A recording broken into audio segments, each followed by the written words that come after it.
So this week I'm going to look at a reply to one of my tweets, which doesn't even manage to qualify as a Tu Quoque fallacy, as we'll see.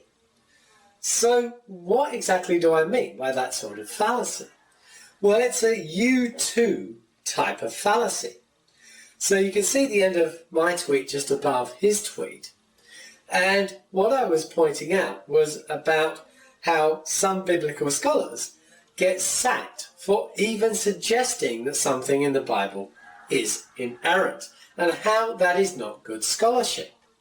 So this guy comes along with this idea that somehow all biologists are squashed by big science and have to follow neo-Darwinism, whatever that is. Just as an aside, have you noticed that, religious people like to put neo in front of things? When did that become a thing? I mean, it just means new, doesn't it? But they're doing it like it's some sort of atheist, plan.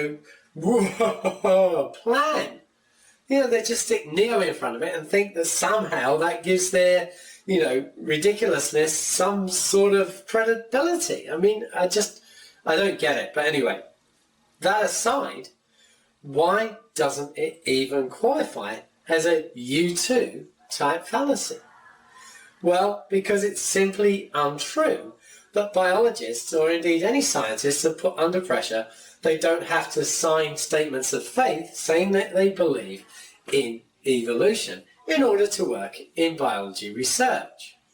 And that's not the case with a majority of biblical scholars, as we'll see. And I'm drawing on information from David Fitzgerald books, Nailed in particular, and Jesus Myth in Action.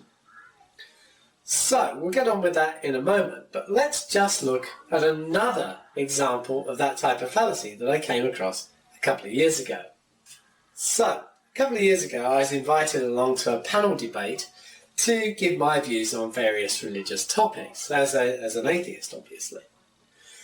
And during that debate I gave my views on faith.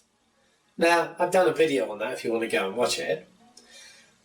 But basically, faith to me is pretending to know things that you actually don't know, that you have no evidence for at all. Now, there's a couple of different definitions of faith that you'll find. So I always use the second one when I'm talking about faith, and I try never ever to use the first of those definitions that are up there. So I just avoid the word faith if I've got any sort of level of confidence in something because I have actual evidence. So I was talking about this in relation to God belief, where nobody has any evidence really. And the guy next to me said, you use faith as well. Get this, listen carefully. He said, you have faith that your father is your father. What the... come on. What evidence do I have? I haven't done a paternity test, but I could do. You can't do anything like that for God. But what do we know? We know that humans procreate by having sex. And at the time I was born, my father was married to my mother, so there's a good chance they were having sex. I also share some phenotypical qualities with my father as well. But, these are things that give me a measure of confidence. It's not blind faith, it's confidence. And I could confirm that further, as we mentioned, by having a paternity test done. So it's a complete equivocation fallacy. It's not even a you too. You too are using faith. I mean, had he gone down the lines of the conversation that I heard recently on the Counter Apologetics podcast with Emerson Green and Ozymandias Ramesses II, I hope I pronounced that correctly, where they were talking about things like properly basic beliefs and what is a properly basic belief, and should we even have properly basic beliefs. And they went very, very deep into this sort of stuff. We weren't even talking about that. We're talking about a clear case of, belief in absolute woo against Stuff that we actually have evidence for existing. These are the knots that religious people tie themselves into.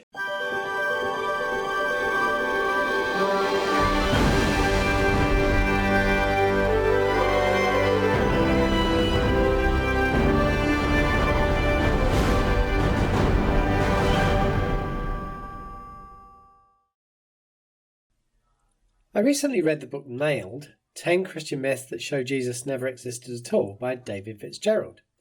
Then I read it again, and then I read some sections of it several more times. It does a rather good job of surveying the actual information that is available to corroborate anything at all about the life of Jesus, and concludes that there's actually precious little evidence at all that he even existed. Something which is disputed by the, and I'm doing air quotes here, consensus of experts in the field. I probably should have done experts in quotes as well. So who are the experts in the field? Well, in the follow-up book to Nailed, Jesus Mything in Action, which is a 3-volume megabook, and so far I've actually read and reread a few times volume 1, David Fitzgerald actually instigated a survey to see exactly who the experts are, the experts who have the consensus that there must have been some figure that Jesus was actually based upon. In other words, that Jesus wasn't just purely myth. So, who are these people? Well, the survey that David Fitzgerald did, or rather his team did, looked at all 4,726 degree-granting institutions in the United States. They contacted all of the ones, 1,417, that offer a relevant degree. And by relevant degree, he meant Bible studies, Jesus studies, or early Christian history, that type of degree. So there were 1,417 institutions that offered that sort of degree. So how were those divided? Well, of those, he found that 814 had some sort of religious affiliation, and we'll go into that a little bit more in a while, leaving the remaining 603 at secular organisations, and I'll come back to that again in a moment. So going back to the 814, and you'll notice it's the majority of institutions that have a religious affiliation. Of those, 273 require a statement of faith. That's something that a lecturer there would sign, or a researcher would sign, to say that their faith is in line with the organisation. So if the organisation, for example, has a view that the Bible is inerrant, these people have to sign that statement of faith, and they're not allowed to produce any work that would go against biblical inerrancy. That doesn't seem like a very good basis on which to actually do research into the Bible, does it? It seems that they've already decided what the conclusion is. And that's not a way to do research in any sort of thing. It's not a way scientists do research, and it's definitely not the way that historians do research. Now, there were 197 institutions from whom Mr. Fitzgerald's team could get no response. They were bounced around past the legal departments and just basically, messed around and could get no response. There were 344 who said no statement of faith was required and that their researchers were free to do research. However, the team weren't giving up, and just by digging around a little more, they found, just freely available on the website of 25 of their no response schools, that there was a statement of faith, actually right there, freely available on the website. So how many more of those 197 actually require a statement of faith? It could very easily be all of them. 344 who said no statement required. However, straight away on the website, 38 of those had a statement of faith on their website. So in other words, 38 of those 344 just flat lied. Isn't there a commandment against that? And once again, it could easily be a lot more than those 38 that really have no statement required. It could be as many as all of them, as David Fitzgerald points out in his book.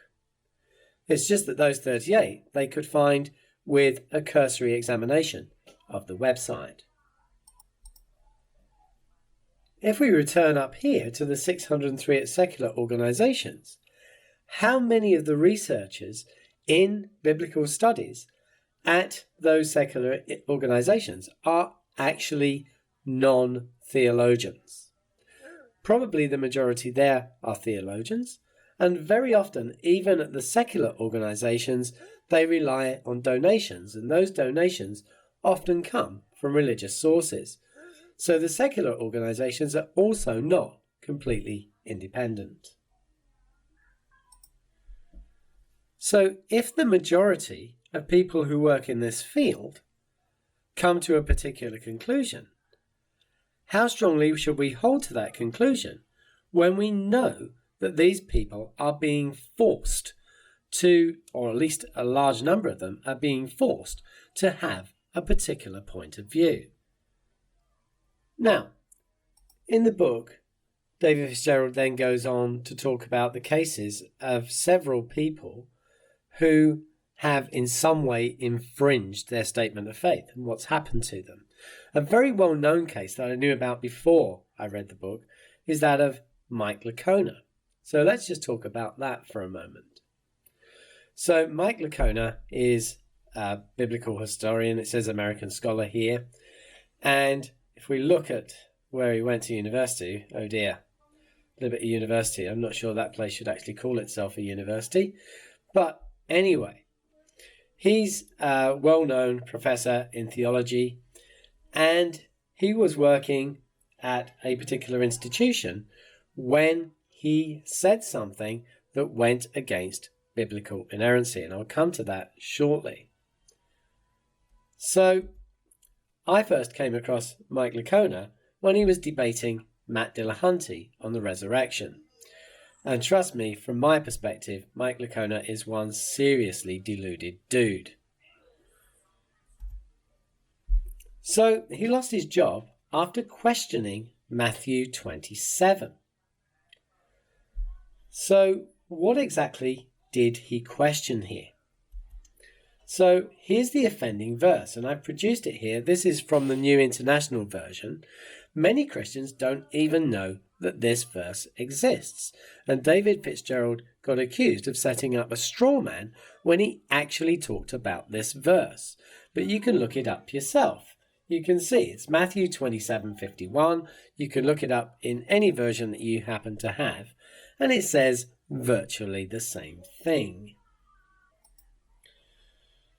It says, and it's worth reading, "At that moment the curtain of the temple was torn in two, from top to bottom. The earth shook, the rocks split." Interestingly, there is no record of an earthquake strong enough to break rocks at around the time that Jesus was supposedly crucified, which would have been between 30 and 33 AD, I believe, or CE as they say nowadays. There are other earthquakes in that area of the world that are reported on from the 1st century, but none at that time. But this is the interesting bit. "And the tombs broke open.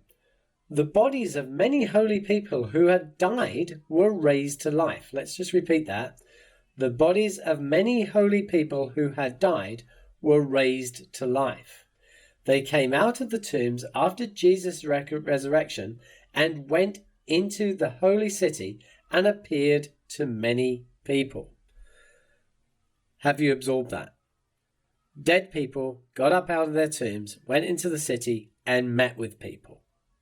This is actually in the Bible. As I said, Matthew 27, verse 51. Now, I know it's slightly provocative language, but what we're talking about here is a zombie apocalypse.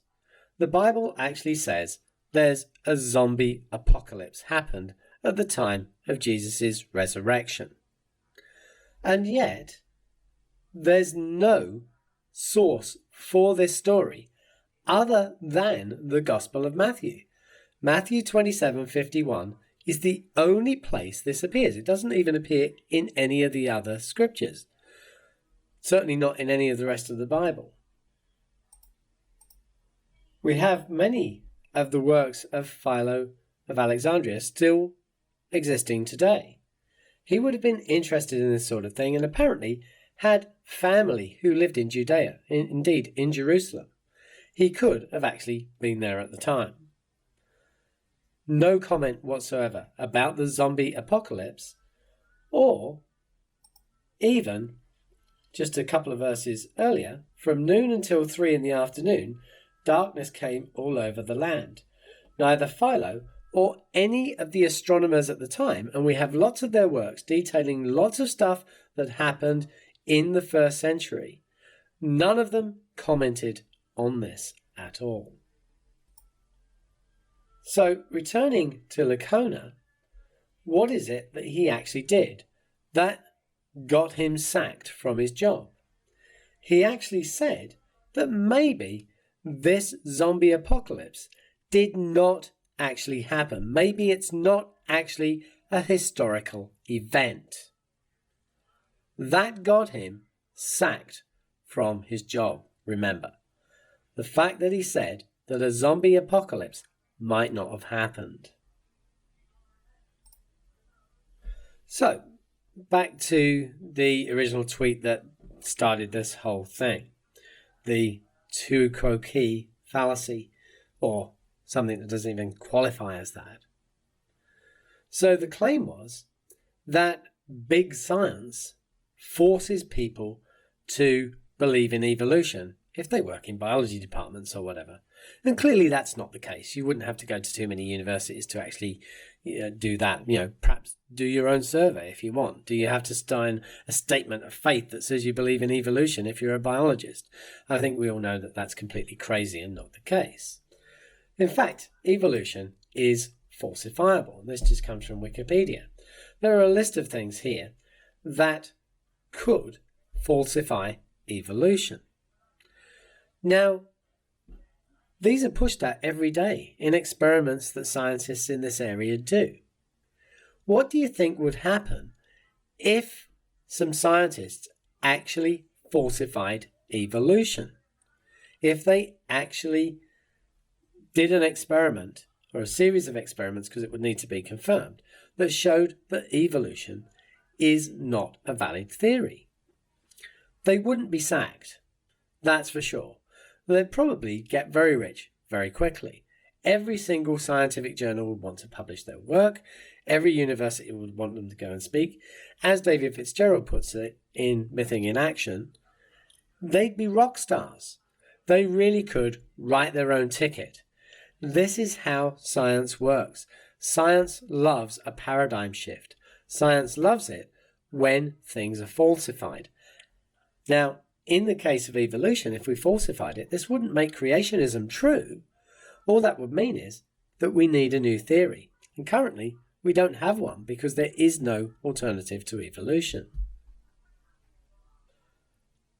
Now, I know that I'm just going to discuss a couple of isolated cases here, but to further my point, consider this man, Michael Behe, one of the big proponents of intelligent design. He's a biochemistry professor, and he is indeed at Lehigh University, which, as far as I'm aware, is a secular university. He hasn't had to sign any sort of statement of faith, religious or otherwise, to be a professor of biochemistry at Leake.